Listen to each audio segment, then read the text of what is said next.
Kia ora, Kiwi Codger here, and welcome to episode 80, the Elizabeth Affair Part 4. We left Part 3 with the Elizabeth leaving Akaroa Harbour at 2 a.m. under a 3/4 moon. It is Sunday, the 7th of November 1830. She has just fired a 10-gun salute as the sails fill and take us slowly out of Akaroa Harbour and into a stronger sea breeze. The previous day's been exhausting and Ngāti Toa sleep well. The mood on the ship is far more light, and there are smiles and everyone is in good spirits. Tahiko's plan has played out well. The only hiccup, having to wait the 3 long days till Te Mai Haranui returned from Waiorua. Still, a small price to pay for success. Monday morning is overcast. The captives are allowed out in small groups from time to time. They are taunted, abused, men and women of rank forced to carry the buckets up. As much humiliation as can be hoisted on them is. They are being conditioned for their future life as slaves. For Te Mai Haranui, Te Whai and Ngāromita, they remain confined in the forecabin. For them, a special fate awaits. That evening, after the noise of the day is still, as people whisper to allow others to sleep, deep sobbing and cries of despair are heard from the forecabin. After being alerted, Clementson, the first mate, leads 4 crew to the cabin's locked door.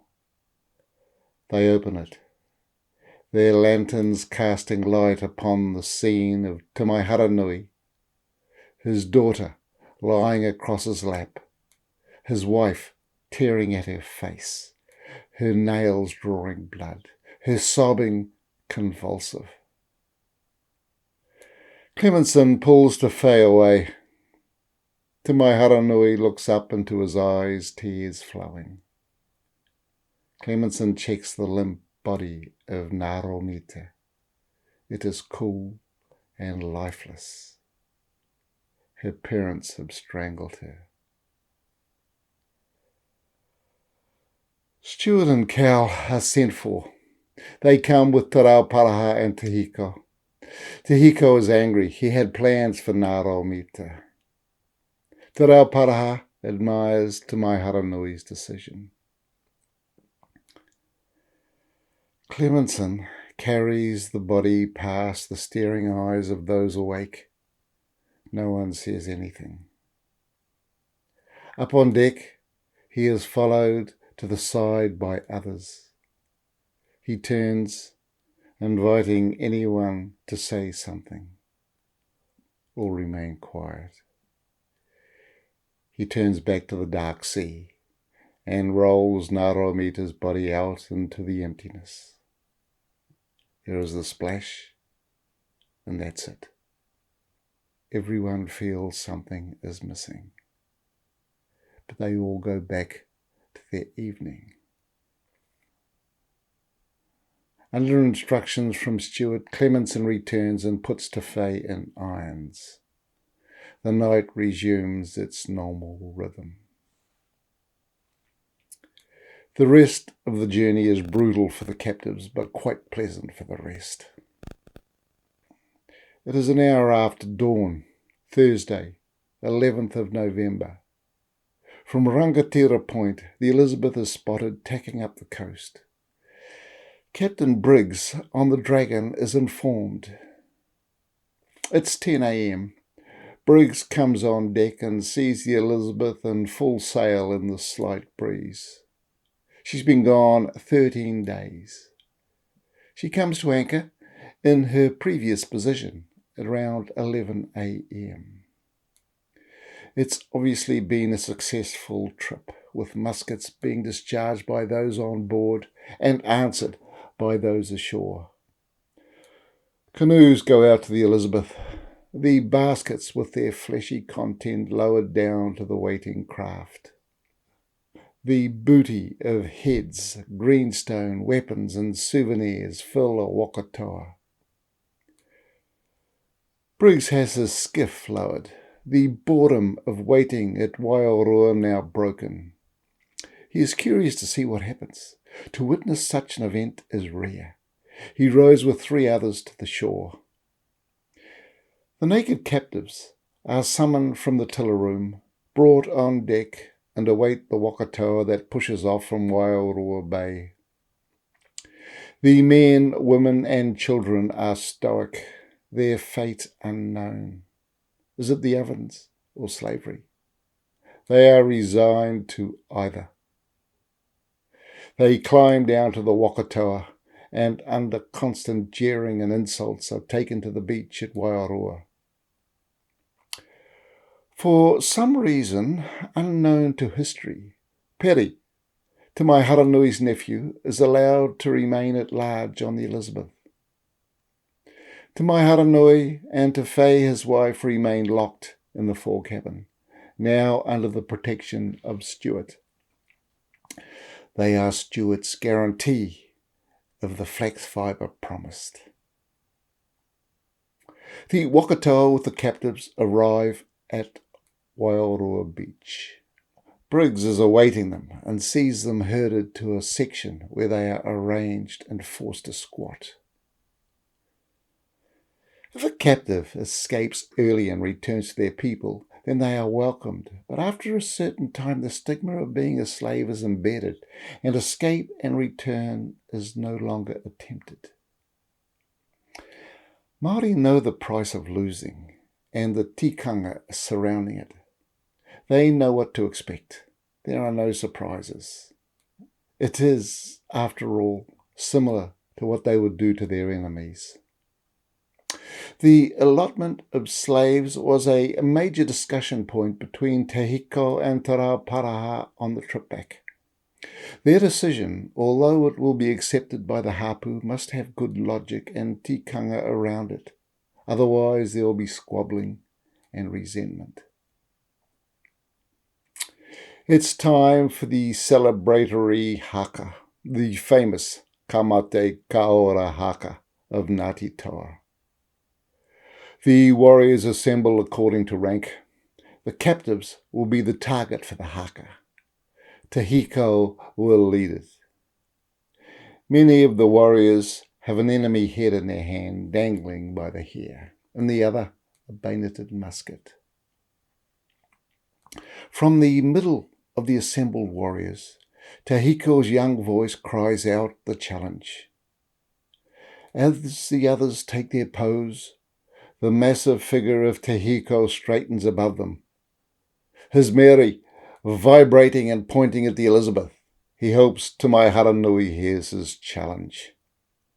The warriors take up the cry and stamp towards the captives, eyes rolling, tongues protruding. They time their haka so that at the end they are bearing down on their captives. The passion so great that at the final leap everyone is expecting a massacre of the captives, but it does not occur. The tension and energy dissipates, and it is at this stage that the captives are given to their new owners, except an old man and a young boy. They will be sacrificed to Tu at the time of feasting. Briggs is surprised that those gathering for the feast are mainly men. Potatoes, kumara and pork will supplement the main delicacy, the cooked flesh of the enemy. It is well after midday before the feast is assembled. Canoes from the mainland are here. There is a carnival atmosphere. Dead eyes from bodiless heads look down from stakes at the preparations. Stories of the adventures have spread like wildfire. The mana of all those who went now increased, especially Te Rauparaha and Te Hiko. As all assemble for the food, The old man and the young boy are brought forward, their hands bound behind them. The old man has the head of his son strung around his neck. The few women present come forward and begin taunting and torturing the two with sharpened fish bones. The gathering is loving it, except for Briggs. Putting himself in extreme danger, he goes forward, interrupts the flow of the enjoyment, and pleads with Te Reo Paraha to allow him to buy the two. Te Reo Paraha is conflicted. He wants Kapiti to have a good reputation and be welcoming to ships. He wants his people to have their revenge and fun. He decides that a deal can be struck for the lad. The old man will die, but not today, not in front of the Pākehā. The women will have their fun on another day. Briggs takes custody of the boy and with his crew row back to the ship. The feeling of safety on boarding is overwhelming for all. It has cost him a musket. As the sun gets low, those from the mainland set off, bellies full, booty in the canoe, and human delicacies for those who couldn't come. As darkness comes, the pace of village life returns. Stories of the adventure will be a favourite topic around fires. They will grow in scope and boldness as time passes. The next day, Te Reo Paraha goes to the Elizabeth for te whai. Stewart is okay with handing her over. But to my Haranui, no. Stewart needs to see his flax first. On returning to shore at Waiorua, Te Reo Paraha sends word that 200 men and women are required for the mainland for the gathering and processing of flax. The next day, Stewart sees a small flotilla of canoes with the workers heading for the mainland. He has Te Mai Haranui brought up to watch. In one of the canoes is Te Whai. Their eyes meet. There are no theatrics or crying. They acknowledge each other with just a nod. Cowell sees the exchange, and a wave of guilt floods over him. Peri, Te Mai Haranui's nephew, attends him, but the irons remain on at all times. When on deck, he is accompanied by a minder. Tahiko would not be happy if he should kill himself. Over the next 6 weeks, time goes slowly for everyone. Flax arrives periodically, its quality inspected, weighed and loaded. A few days before Christmas, the ship, the Argo, arrives and anchors nearby. On board is Joseph Barrow Montefiore. He is a Sydney merchant. He's 27. He's chartered the Argo to take him and another merchant, Arthur Kemmis, 24, around New Zealand. Both are looking for business and trading opportunities. They are young men with big ambitions. The master of the Argo is Captain Billings. News of the Akaroa trip by the Elizabeth is a disaster for Montefiore. He's aware of enough Māori tikanga to know that the South Island tribes will take revenge on the next Europeans they encounter. To continue on the trip is considered too dangerous. They seek passage back to Sydney on the Dragon, but it'll be going to Hobart Town. So they approach Captain Stewart on the Elizabeth for passage to Sydney. He agrees. A day or two before Christmas, they take leave of the Argo and unpack their gear in the Elizabeth's starboard cabin on the first deck. When on deck, they observe the forlorn figure of Te Mai Haranui in chains gazing south. Over the next 2 days, they encounter him a number of times, but have little interaction with him. It's now 7 weeks since the Elizabeth returned from Takapuniki. They have taken on board only 20 tons of flax fibre. There's 10 tons assembled at the Waiorua Kainga. Stewart is angry that Te Reo Paraha has now demanded payment of the fibre with the muskets previously tendered. He has no choice but to agree. For Stewart and Cowell, this whole transaction has had so many twists and turns that they just want to be shot of it and gone. 3 days after Christmas, Montefiore comes on deck and observes a canoe halfway between Waiorua and the Elizabeth. In it, he can see Te Mai Haranui. A large group greets the canoe onto the beach. There is great curiosity. The famous Te Mai Haranui up close. They transfer to a wakatoa. Te Reo Paraha appears flanked with warriors. The look in Te Reo Paraha's eyes sends a chill down Te Mai Haranui's spine. He knows he will soon be journeying to Hawaii. The wakatoa sets off from shore and stops at the Elizabeth. Montefiore and Cowell climb down and board for the trip to the mainland. They want to observe the flax production areas. Te Mai Haranui's eyes meet those of Captain Stewart, who turns away quickly. They will not see each other again.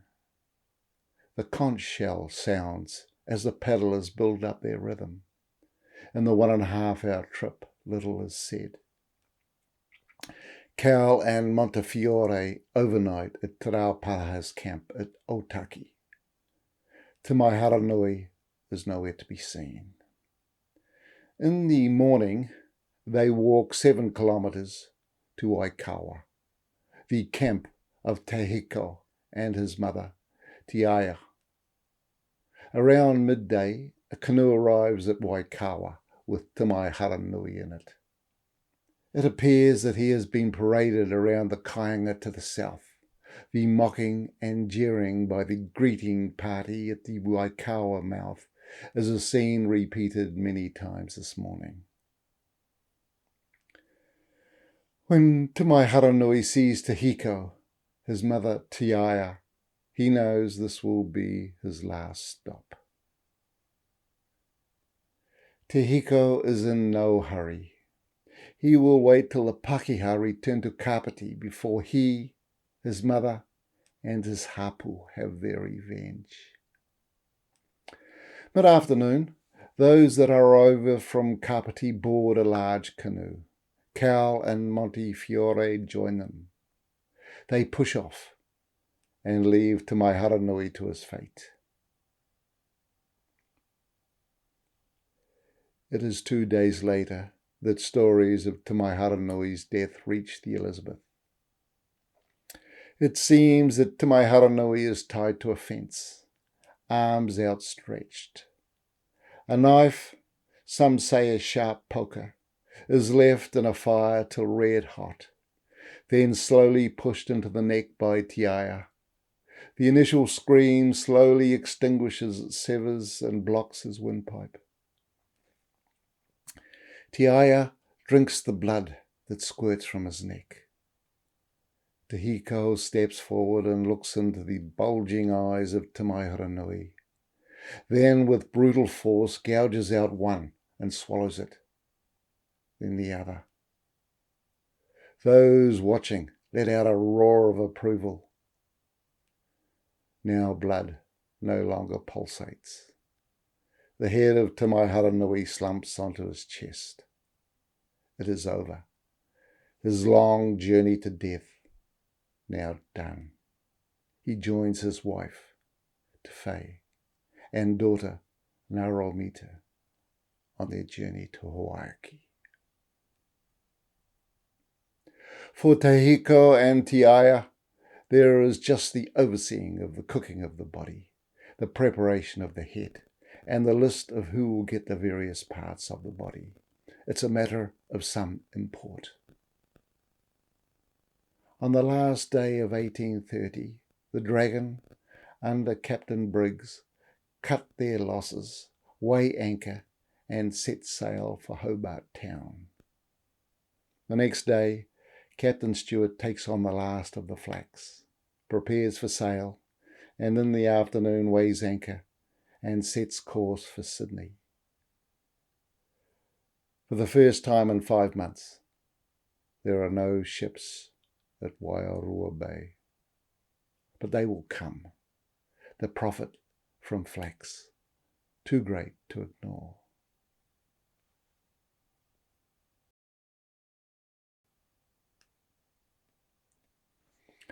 Okay, folks, that brings us to the end of this episode and pretty much to the end of the story. Well, that is from the New Zealand perspective. There'll be all sorts of bother for those on the Elizabeth once it reaches Sydney, and word leaks out regarding the massacre at Takapuneki.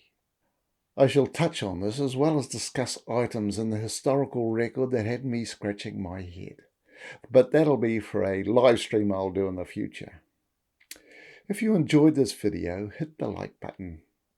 I'll give a heads up for the live stream with a day or two's notice, so subscribe and hit the notification bell and join me then. But until then, hei kona, take it easy.